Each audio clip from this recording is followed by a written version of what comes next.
Welcome to the Leading Results Fitness Podcast, interviewing some of the best athletes in the world, discussing the training, diet and supplement principles of top coaches, educating you on all the things fitness and business. Sponsored by the UK's cheapest supplement supplier, My Gym Supps. Find all the top brands and lowest prices at www.mygymsupps.com.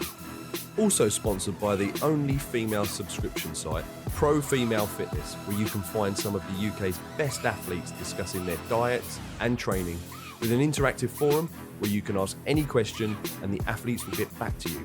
They have a library of over 300 videos to watch and learn. Now let's hand over to your host, Rob Whitfield, with this week's episode. Hi guys, and thanks for joining us again today on another Team LRF podcast. Today I'm joined by Ryan John Baptiste, and I've seen Ryan compete for probably the last 7-8 years, a long time. I've seen him do regional shows, and now he's at he's at the pinnacle of the sport. He's somebody who's at the Olympia, winning pro shows at the Arnold. So Ryan, thanks for joining us. And for those who don't know who you are, just give us a bit of an introduction as to yourself. Yes, yeah. Anyway, first of all, yeah, thanks for having me on. But yeah, I've been competing for, since 2009. So what are we now, 2020? What's that, 11 years? So it's 11 years. I started at a different federation, leading into where I am now. But I'm an IFBB pro now, and I've qualified for Olympia 2016, and I've also qualified for this year as well. So that's where I am to this present day. Sure. So, like I said, right, I've seen you compete. I remember you doing the English Grand Prix when it was like a big show back then, and winning that, doing like the nationals and stuff like that, which would be the equivalent of like the British finals and that nowadays, isn't it? So tell us like that early story. Sort of what got you into competing and what got you into weight training in general to start with. Yeah. All right, let's go back there. So. Let's go back to like the school days. Like I did a lot of sports. I mean, most of us probably did a lot of sports that are in this industry. Did a lot of sports, did numerous different, like from football, athletics, cricket, boxing, basketball, you name it. And I was like, as my mum would call it, a jack of all trades. So I was decent at all of them. I went for a bit further in the football and the athletic side of things. But as you know, as we are, competing in these sports, you're also complementing it with your weight training, resistance training. So I was always doing that, in and out with the sport, different sports. So, but when those all got put to the back burner, and obviously you have to get a few injuries, and you just kind of lose the love of the sports. You get older, I didn't wanted to turn somewhere else. I needed to do something, so I was always active. And there's one thing, obviously, that we was always doing was, obviously, I was with the weights. I was always doing training. I was always doing some type of resistance training. So back in 2009, I was looking for something to do. So I always collected the magazines, the Muscle and Fitness magazines. And on the front cover was a fitness model called David Kimberley. You might not know him. He's an old school fitness model. It's pretty big in the game even now to some extent. But anyway, I always wondered, how do I get on this front of the cover? How do I get on it? How do I get in these magazines? So then I actually Googled it. So I went on Google. I think Google was only just coming out then. It was Ox Jeeves or Google, one of them. But I Googled it and how to get on the front cover of Muscle and Fitness. So I Googled it and up popped up a federation called Fame UK. All right. If you don't know what Fame UK is, that is now what is called a Miami Pro. Right. So back in 2008 and 2009, it was called Fame UK. So I entered that competition. Back in 2009, it was held in Brighton, and it was fairly new competition, only 1 year old, and I did basically well in it. I got first place in fitness model. I did all three: I had fitness model, muscle model, and bodybuilding. I was only 83 kg then. So I did fitness model, got first place, second place muscle model, and third place bodybuilding. I got beaten by Hernal Strebel. You remember? Lean as hell. Who is it? What's the name? Hernal Strebel? Oh yeah, he does like all those Miami Pro shows. Comes in pure. Yeah, back in the day, yeah, he's just shredded to bone. He's shredded to the bone. So he was competing back then as well. But yeah, so that's when I started, and from then, actually, the prize. So because obviously I googled it, the prize, the winning prize, if you won one of the categories, you get put in the Muscle and Fitness magazine as a feature. So back then, that was massive. I was like, what? Okay, yeah, and I won it, and I got in the magazine. So I got like a 6-page spread in the magazine. So I actually got my goal straight away. And then it all kind of went from there. I left the Fame industry, Fame Federation, and I went to WBFF. So I was a WBFF pro as well. I went through the journey of being a pro and going to the Worlds with them, WBFF. Did quite well there. But then Men Physique started, and I remember seeing Ryan Terry and Rob Riches on stage on their own. I was like, oh, this looks, what's this about? They got board shorts on. I wasn't too keen on it. I was like, board shorts? You know, I was training my legs twice a week, obviously trying to do work at WFF, and I've seen these board shorts. I was like, oh, I'm not too sure. So I gave it a miss for about a year. But then it started to pick up. Ryan Terry got his pro card that year, and then he went, I believe he went to the Olympia the following year. I can't remember if that was the case. And he was doing well. I was like, okay, this is picking up. Let's just give it a go, you know. So I gave it a go. My first men's physique show was the Stars of Tomorrow, UK Stars of Tomorrow. And I got 3rd place, but that still allowed you to compete. There's 1st, 2nd, and 3rd to qualify for the British finals the following year in 2014. And I thought, you know what, yeah, I'm not coming 3rd again. It's not happening. It's not happening. So we trained real hard. We went hard, like me and my guys at the gym. We just went hard for a year. Well, 8 months, like real, like I was busting my gut. Like I never trained so hard in my life. Then I got invited to the English Grand Prix. So that's when, okay, I can make some noise here. So I got my 1st place in the English Grand Prix, and that kind of lined me up for the British finals. And back then, British finals is only, as you know, it was only 1 pro card a year, right? You know that, right? A lot of us complained about it back then, but now you look at it from this side, I think, you know what, yeah, only the elite kind of get it, if you know what I mean.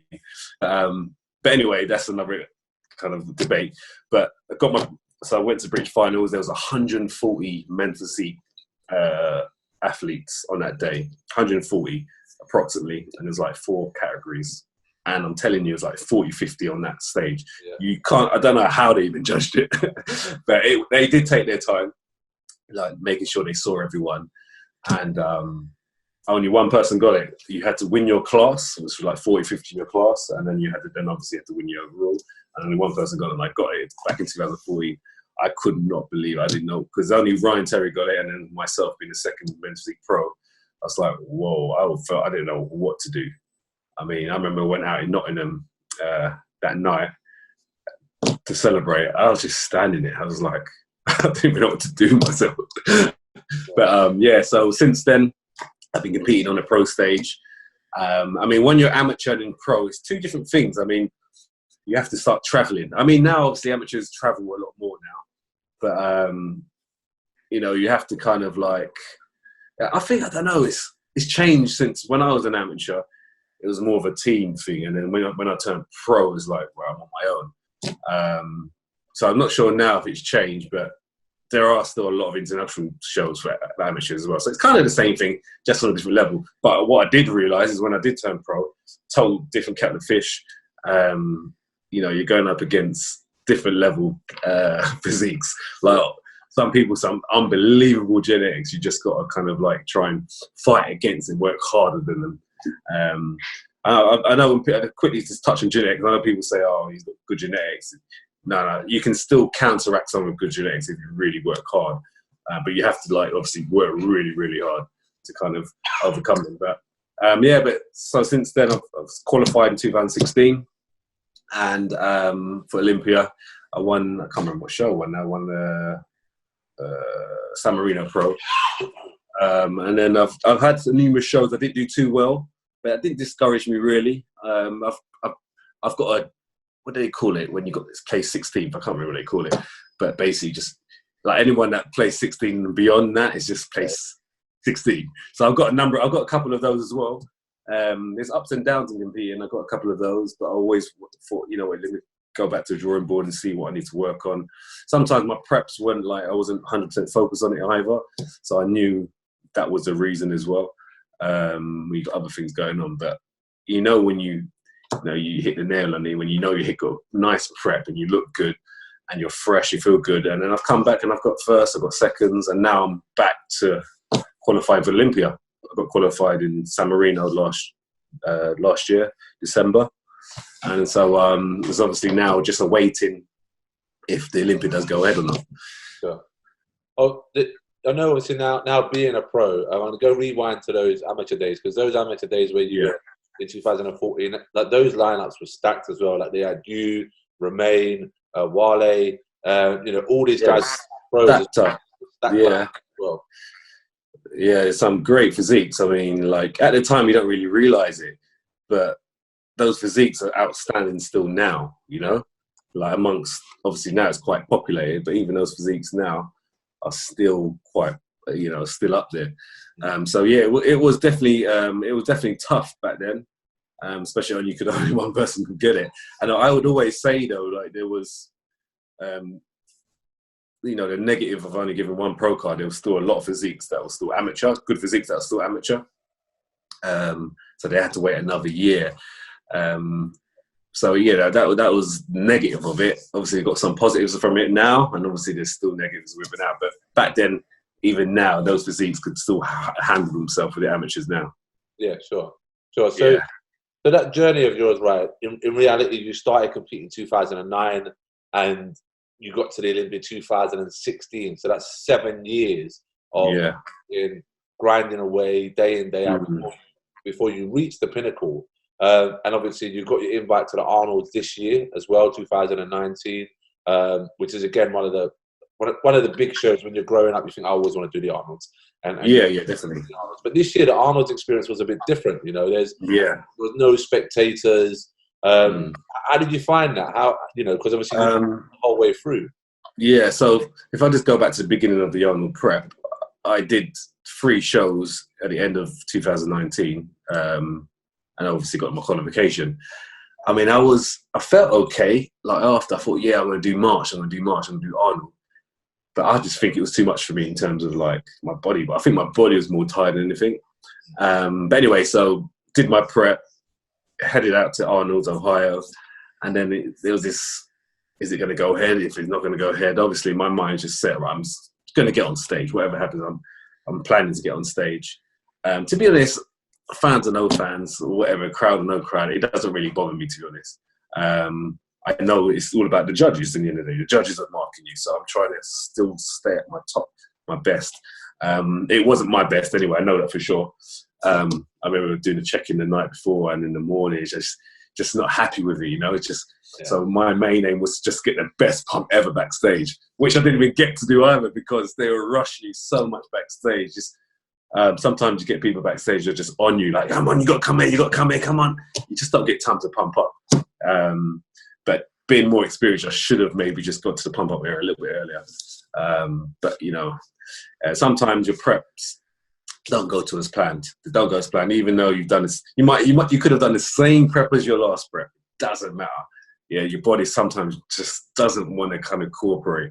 Just thinks it's tired. I don't want to adapt. I don't want to make any progress. And I found that out now. So hopefully, if now going to Olympia, if it does go ahead, I've had a nice little break from March to September.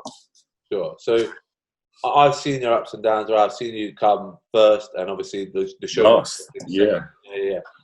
So tell us how you deal with because some of those shows are big shows, and you build yourself up for them, and on the day, we both know it's just about what the judges want on the day. And on the day you turn up and you're not what the judges want, coming off a stage, how do you rebuild from that, both mentally and physically? Yeah, so like, I'm going to be honest here. So like, when you come off stage, I try and get all the pain out of the way straight away. So I just think, oh man, I just become disappointed in myself, and just, even though you might see a smile on my face, it's a bit like, oh man. So I get over it quick.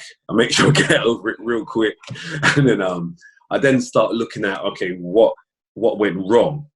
So when I do that, if something like, I could then pinpoint what went wrong, and then that will kind of like it then in my mind I can accept it. I think, all right, okay, so I did that wrong and did that wrong, and maybe I should have done that. Maybe I was tired, so I kind of went through all these points for, okay, that's probably the reason why. So don't get too discouraged. I didn't look my best either, so if I did look my best, it might have been a different outcome. So that's the best way to do it.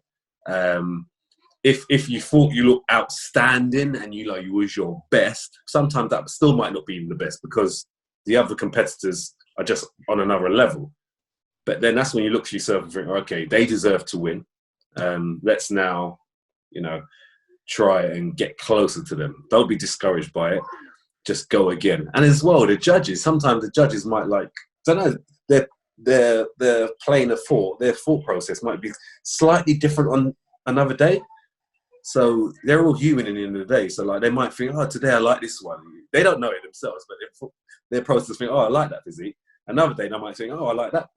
So sometimes you can't take it too serious. Sometimes you just have to look at, in between the lines and think, it could be them and it could be me. There's a lot of different things that could happen.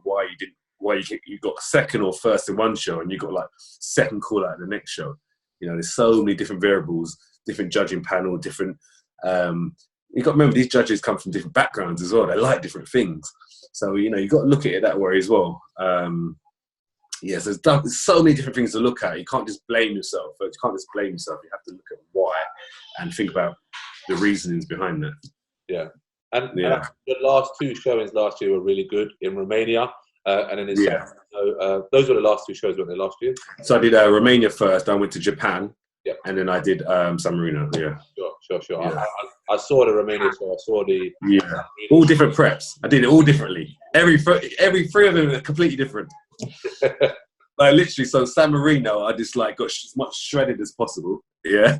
So that was my first show for 2 years. Yes, I was fresh. I was ready to go. It was good. I mean, first or second, I was happy with. Well, first would have been happier, but it was quite close to me, Andre. So that was quite close.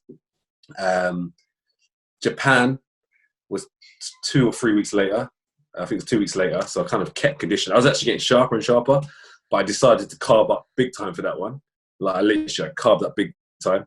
I still kept conditioning. I was a little bit fuller as well, so I was happy with that shape. On the day, there were 2 better guys than me. It is what it is. And then I did San Marino Pro. I thought, it's time to bring it in.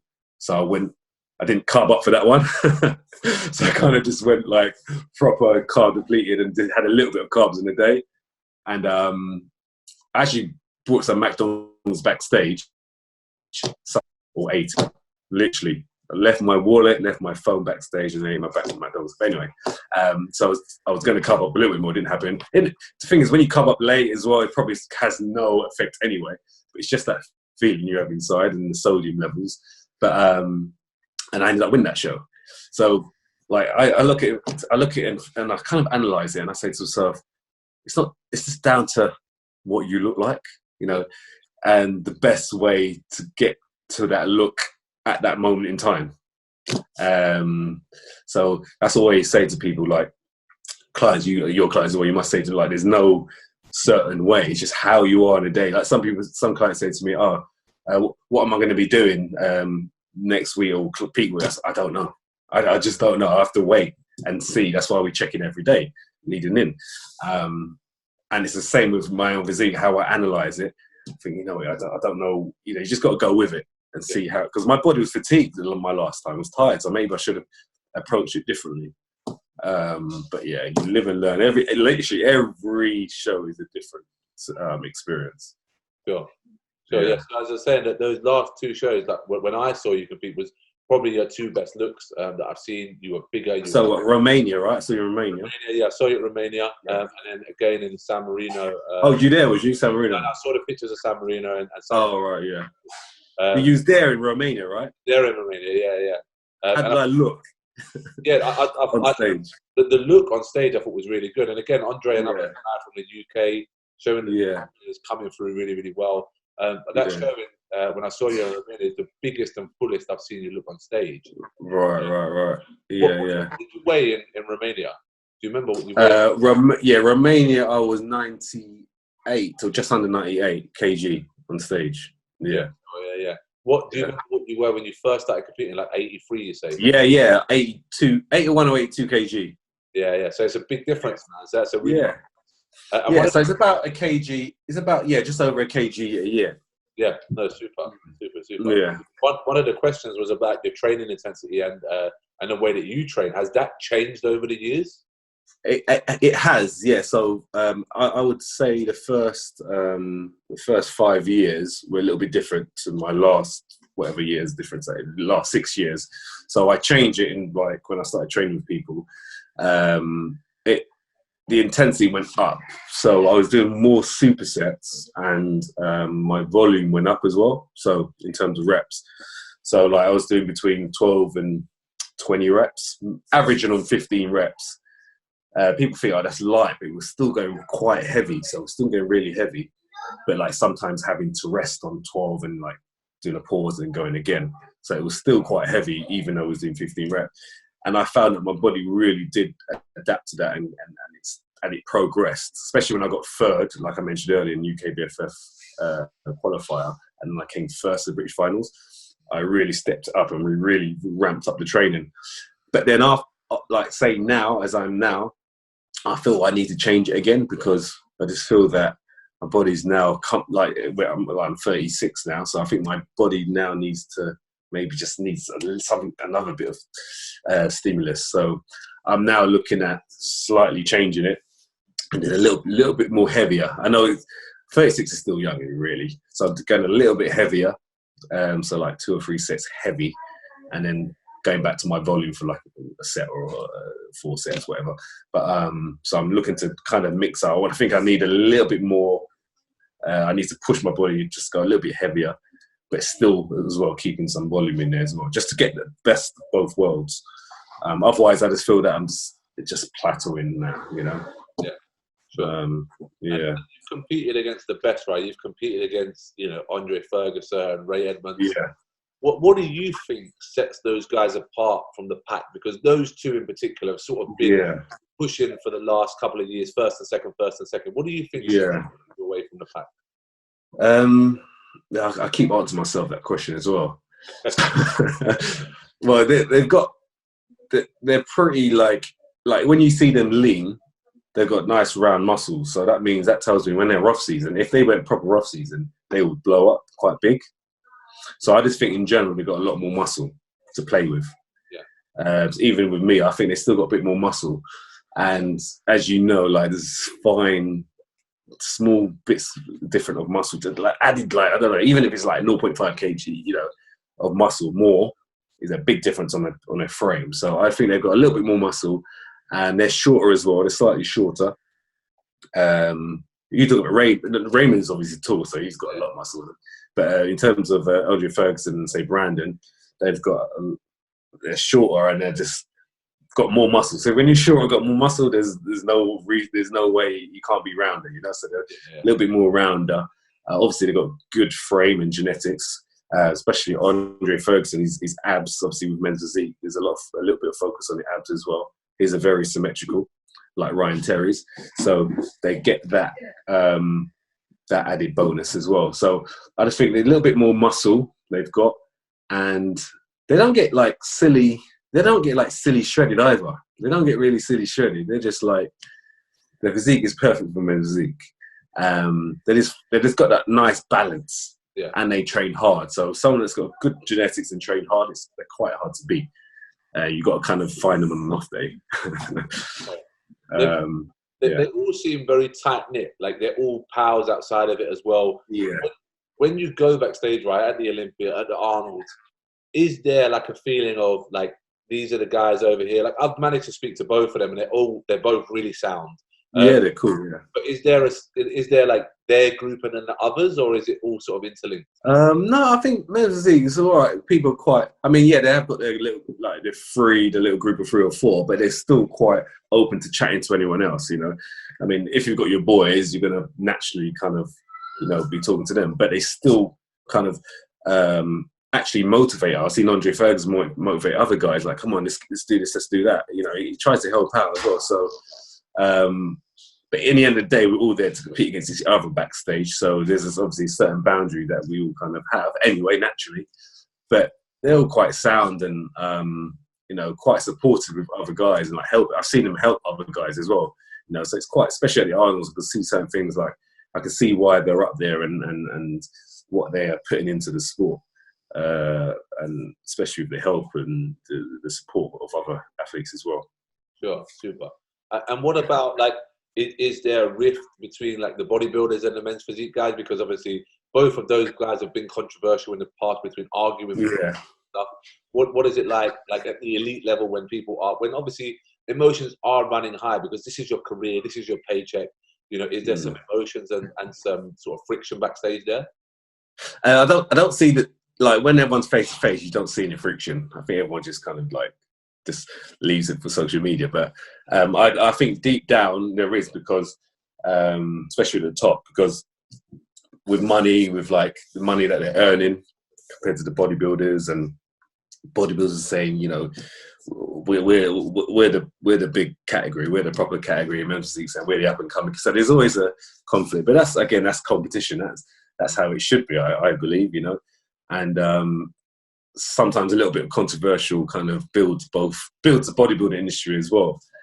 And but I can see arguments on both where, you know, there's where they're debating, but backstage is sort of friendly. Everyone's just like there to get a job done and try and do their best. I think all that banter, all that negativity comes out. But I did see it once, Olympia 2016.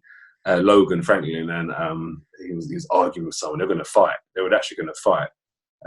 Logan is a little bit wild. If you don't know him, he's a little bit wild. He'll admit that himself. But yeah, he was going to actually fight somewhere to break it up. I think Ryan Terry and someone was breaking up something. I can't remember who he was going to fight. I think it was Andre Ferguson. I can't remember. It was Sadiq. I can't remember who it was, but he was going to fight someone. But you do get it now and again because, you know, everyone's like on the edge and like have been working for the last 16 weeks. So you're going to get it. But other than that, most of the time it's quite friendly. And, you know, it gives us an opportunity to go against each other. You know, we've seen all the images, we've seen all the videos, all the pump up videos on Instagram. Everyone's secretly psyching each other out. So yeah, it's just a time to get on stage and see who's on top. Yeah, sure. And I do think, like, at an experience level, I don't think people realise the difference between classic and men's physique in terms of how much muscle they actually carry.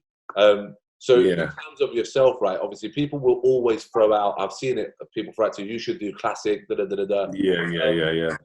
Explain the difference in terms of weight, because I know your height is up like to like 10, 12 kilos heavier. Yeah, exactly. Yeah, people that I realise, like, if I was to post a picture on Instagram, yeah, I'm probably look bigger because I've hit a different angle. I made it look like I was bigger. I ain't gonna lie. But when you actually look at it, like the top elite to the top elite men's physique, there's a massive difference, like massive. I mean, people don't realise, again, like I mentioned earlier, like a little bit of fine, a little bit of added muscle on one physique is a massive. And you got to remember, these classic physiques have got like 7-8 kg more than the men's physique guy. And when you spread that over the legs as well, and I would say upper body, there's not much. There is a little bit of a difference, but there's not much difference. Okay, but with legs, different levels. I mean, you can see, like, look at Chris Bumstead. His legs, especially his legs are massive. Yeah, his upper body, his back is not as good as some men's physique guys, but his total package is a classic look, and he's got good wheels, and that's, I think, the main difference. So if I was to go and stand next to Chris Bumstead, he's probably a little bit taller than me. We was to hit a double bicep, front double bicep. It just looked like chalk and cheese, especially for his legs. Yeah, because that's what makes the classic physique, that look. So there's a lot of, like, I do eventually personally want to do classics. I think I like posing, and that's where I think my physique would look the best, being able to pose just by my look of my physique. I think I've done well doing men's physique, but I think I would do a lot better if I had a bit more size with classic physique, 100%. But it's just whether to take that step or not. And again, there's loads more years in classic physique as well for me, because like you can go and carry on doing it when you're 45, you know. That's another 10 years. So there's a possibility I could do it, but it's whether I'm willing to make that step and do it, you know? Sure. Yeah. A lot of the questions, right, that we had to come through were about how do you balance your family life with because you know you are a father. Obviously, your partner as well owns her own business. You're also a businessman. You own your own coaching brand. So how does that all balance for you, right? With competing and going overseas. Yeah, it's not easy. It's not easy at all. But you need that support system in house where you can kind of come up with some kind of routine that you can both help each other. So luckily, Laura, who's in charge of Get Bronze, she we kind of do share things out when it's like let's pretend back to normal routine. You know, we're out of quarantine. Things are kind of shared out a little bit more, but it does help when you have that support system in house and understand the understanding on the sacrifice that someone has to do to obviously get a physique and time in the gym, time cooking. It is a little bit selfish, but I try to be not as selfish as some others. You know, like especially the eating, I'll still go and have social, go to a restaurant and just kind of work around it, knowing that I can, you know, get it back if I needed to. But I try to stay ahead of my prep anyway.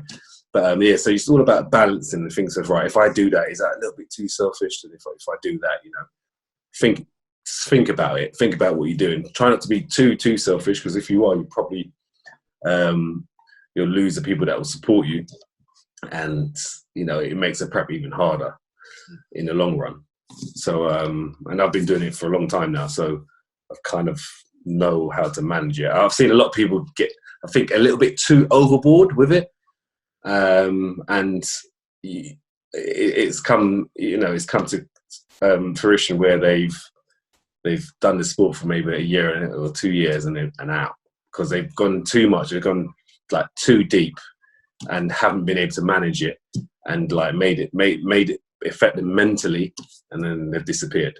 So it's all about the long game. If you're in it for the long game, you have to kind of balance. It has to be a balancing act. Because the sport is quite extreme as it is, so you have to definitely balance it out. Yeah. I think we've both seen people with great physiques come into the game and then go within like 18 months.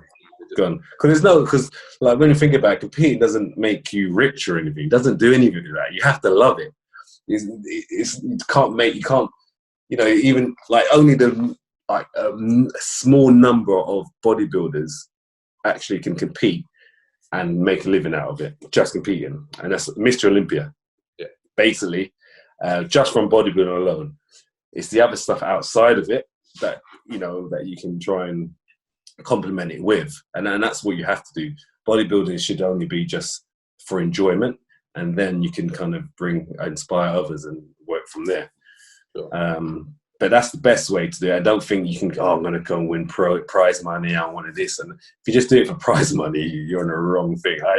That's one. I actually forget about prize money. Actually, there's I'm not going to name what show, but they still owe me prize money. But like prize money is the last thing I think about, because I just enjoy getting in shape and then showing it off and trying to inspire other people. So. And obviously it helps me with my own business as well. So that's why I do it. But you can't just do it for prize money. No. Yeah. Or just turning pro. I mean, even if you don't turn pro, you can still do well in the amateurs. Yeah. Like you don't have to turn pro. You know, you can make a great business and without being a pro. So don't always think you have to chase a pro card. Yes, it's good. Don't chase it like it's like you're gonna die for it. Because you can still do well in the amateurs. And the amateurs are some good standards as well. Good standards. There's no, you know, it's a good standard. Yes, we all want a pro card, but please don't, you know, go crazy. Because you can go crazy if you don't get this pro card. 100%. Yeah, 100%. Yeah. Look at Jace. It's a great example. Somebody who's made a great business from. Yes, exactly. He's only done 7 shows, 8 shows. Yeah, exactly. He markets himself well. You know, he's got good transformation for his clients, and then he speaks on camera. He creates content. And that's what it's all about. It's about creating content. Like Bill Gates said, content is king. Yeah, so you just got to create content and make sure you're creating good content, and obviously inspiring content, and not proper content, but and also showing yourself as well, doing it as well. So yeah, that's what it's all about. So don't chase the pro card just because you got a pro card. I'll show you my pro card. It's nothing great, like it's over there. It's just a piece of cardboard. But yes, it does feel good being an IFBB pro, and I'm privileged because I've worked hard for it. But you don't have to have it to do well. Sure, I agree. Yeah, I agree. And the final question right from the viewers is: you recently changed over to Abdullah as your coach. Any real things that he does differently to coaches that you've had in the past? So I've never really had a coach in the past. This is my first coach. I've always coached myself. So I've coached myself up until San Marino Pro, where I got my pro card, where I got a qualification. So the reason why I did it is because I just wanted a different. I've been recently training by myself, so I haven't really had another eye on me or at all.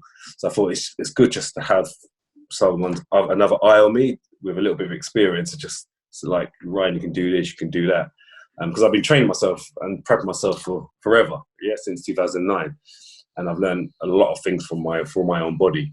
So it was more of a case of just working with someone to help with the other stuff, and to just help with like things I might miss.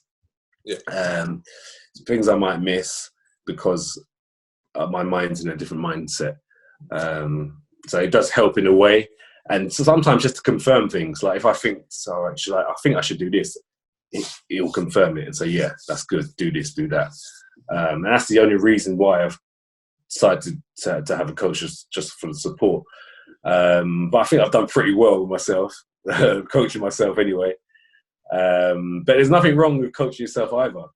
And I found that out, you can, because I listen to a lot of what Lee Priest says. Lee Priest, because you can coach yourself if you know what your body looks like or feels like. But it's always good to have a bit of a support system, especially when it's the fine differences. And that's what I've decided. Like, I've got myself to Olympia. So I got myself to Olympia 2016, and I got second call out. I got 11th. But maybe if I had a bit of more of a support system, I might have done a little bit better. I went to the Arnold's recently, didn't do too well. Even though I had a support system, I think my body was just tired. So it can work against you, it can work with you. I won San Marino with Abdullah, so he helped in certain things as well. And I got my first place. So I just think if we're now going to Olympia, hopefully having more of a support system can maybe get you those 1 or 2 places better. But we'll see how it goes. Yeah, brilliant. And we just finished with 2 questions, right? Pick 3 people in fitness to have dinner with, and it could be any 3 people through any of the decades.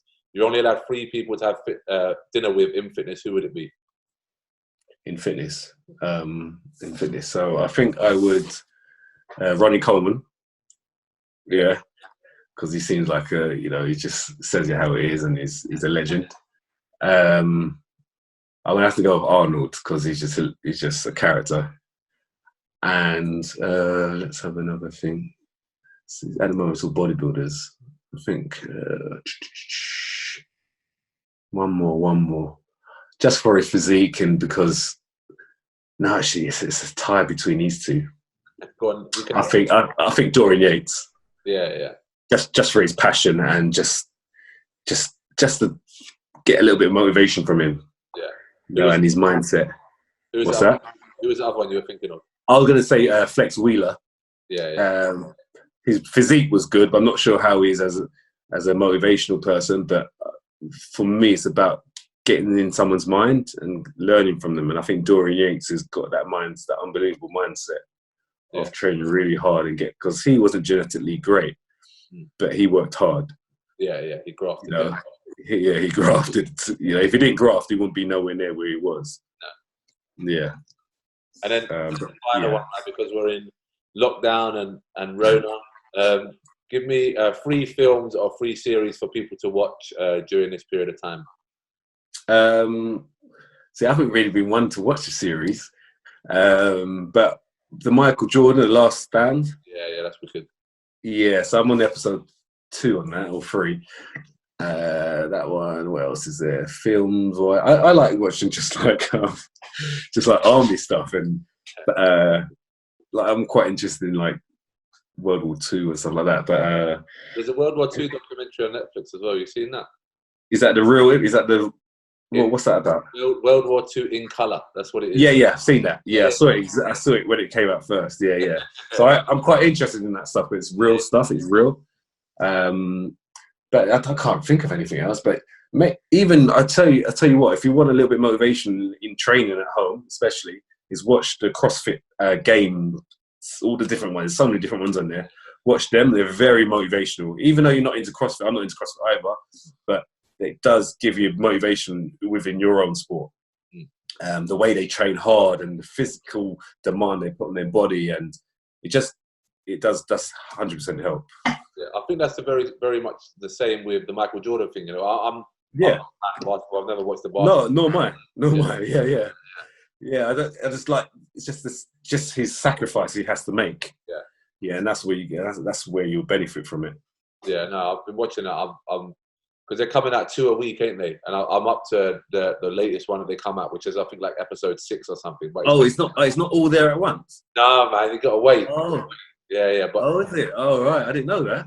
Yeah, no, there's 10 episodes and they're releasing 2 a week. I see. If you're only on episode 2 or 3, then you got at least in the bank. Oh, cool. So what days do they launch it on? Every Monday, 2 more episodes. Okay, cool. Yeah. But I'll catch up then. But no, it's wicked. I'm up to episode 6, and they talk about like he says openly in a thing, because they were saying, I won't ruin it for you, but we had an issue with gambling, and he was saying this: I'm not addicted to gambling, but I'm addicted to competing, and competing is, like gambling is competing. Like you're saying, it's the same thing. I can beat you. It's just a better thing. It's just a little bit of a better thing to do, to be, to be have a habit with. But it's great. Yeah, it's great. Yeah. But right, if anyone wants to get a hold of you for coaching, podcasts, find out some more about you, where can they find you? So you can simply email me. Hopefully it works. You said you emailed me earlier. I clicked the email button in your bio. Maybe it went into your junk or something. I don't know. Maybe, yeah. I'll check. So it's coaching@ryanjohnbaptiste.com. You can send me any messages or any help that you might need. Instagram, Ryan John Baptiste. And I've got a podcast as well that you can listen to on iTunes. We just talk about like general fitness in general, like anything in nutrition, training, anything in regards to fitness. That's called The Pose Down. We've been doing it for like 2 years now. We do an episode one episode a month. And so we just talk about everything in terms of anything. We have guests on there as well. So that's how you can reach me. And even if you just want to watch my videos, go on YouTube, Ryan John Baptiste as well. So, yeah. Brilliant. Awesome, Ryan. Thanks ever so much, buddy. Hopefully the Olympia goes ahead this year and we'll see you on the Olympic stage. If not, I'm sure we'll see you soon.